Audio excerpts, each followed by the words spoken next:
C'est dans une petite ville des Vosges, près de Remiremont, que le Simbi a confié la conception des ouvrages à clapet installés sur les berges de l'Isère.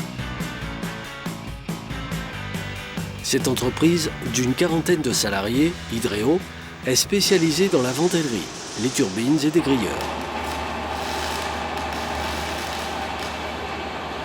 Dotée d'un savoir-faire et d'une solide expérience, elle a conçu 4 ouvrages pour alimenter et réguler les champs d'inondation contrôlés depuis la phase étude jusqu'à la phase test. Donc là, on est sur des structures qui font 12 mètres par 2,50 m de haut. Sur les plus gros projets, ce sont les plus gros clapets du projet, ils iront au niveau du bois français. On va chercher à gommer, tempérer la montée de l'Isère de façon à retarder l'arrivée du pic de crue sur la communauté de Grenoble. Ces ouvrages sont équipés de vannes mobiles qui servent à alimenter les champs d'inondation contrôlés quand ce n'est pas possible par un déversoir.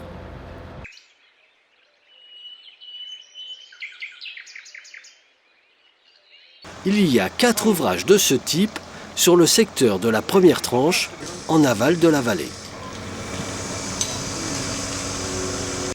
À cet endroit, la crue aura été fortement écrêtée par les champs d'inondation contrôlés en amont et les variations de niveau seront beaucoup plus faibles.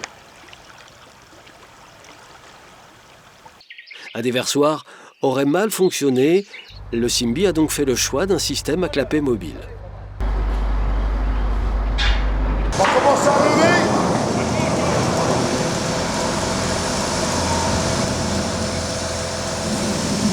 Bon.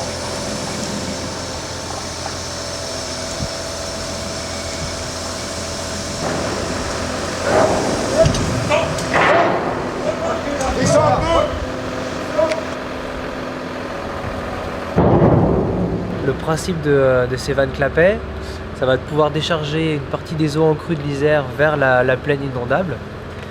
Donc on maintient les vannes clapet en position haute tant que les débits de l'Isère ne sont pas très importants. Et dès qu'on dépasse un certain niveau, les vannes viennent s'affaler et l'eau peut alors transiter dans la plaine. Ces ouvrages, à clapet mobile, sont insérés au cœur d'une digue. Le génie civil réalisé par l'entreprise Moulin TP a nécessité une phase de préparation importante.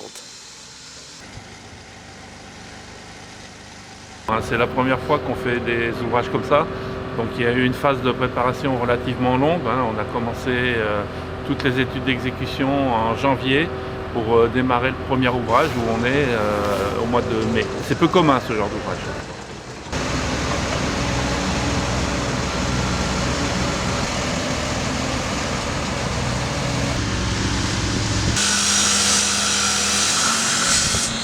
Comment fonctionnent ces ouvrages très techniques?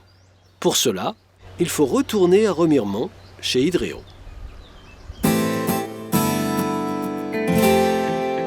Leur bureau d'études a conçu chaque pièce à l'unité et une grande partie d'études et développement a été nécessaire. Les clapets ont été insérés dans l'ouvrage avec, à chacun des tabliers et des actionneurs, les vérins. La plupart du temps, le clapet est verrouillé placé à la verticale, protégé par des tubes anti-embâcle. Dans cette position, l'ouvrage sert uniquement de digue. Lorsque le niveau de l'Isère monte, des capteurs installés dans l'ouvrage déverrouillent le crochet du clapet et l'abaissent. Ainsi, l'eau se déverse dans le champ d'inondation, faisant automatiquement baisser le niveau de la crue sur la rivière en aval. Le système sert aussi de régulateur. Selon le niveau de la crue quand l'Isère monte, le clapet s'abaisse ou monte de 10 cm par 10 cm. Si nécessaire, le clapet peut descendre jusqu'au seuil et s'effacer complètement. Ce système est entièrement automatisé grâce à des capteurs. Il y a un capteur placé dans le verrou, la partie en orange, et puis 2 capteurs placés derrière qui détectent que le verrou a bien bougé.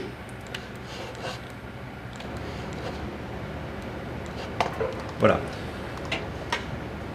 Donc ces capteurs vont permettre à l'opérateur, même à distance, de donner l'ordre de verrouillage et de déverrouillage des installations. Ils vont permettre aussi de garantir que lorsque le crochet est censé attraper le clapet soit bien présent. On va détecter la présence du clapet dans le crochet avant de débrayer tout le système hydraulique. En cas d'une rupture de courant électrique, des flotteurs permettent de débrayer le système qui jouera pleinement son rôle. Quand le niveau de crue redescend, les clapets et les divers ouvrages de vidange permettent l'écoulement de l'eau naturellement par gravité. Ce savoir-faire français, fabriqué dans les Vosges, a parcouru en convoi exceptionnel 500 km.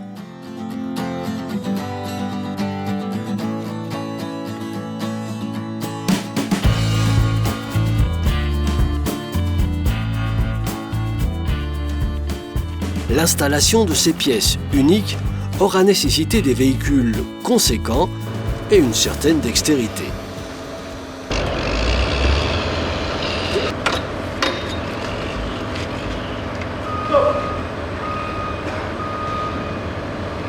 La durée de vie d'un équipement comme ça, eh bien écoutez, elle va être, sous conditions de maintenance, 30, 40, 50 ans. Les tests de remplissage d'eau pour simuler une crue de l'Isère ayant été concluants, ces ouvrages seront prochainement pleinement opérationnels et garantiront une sécurité supplémentaire sur l'aval de la vallée du Grésivaudan.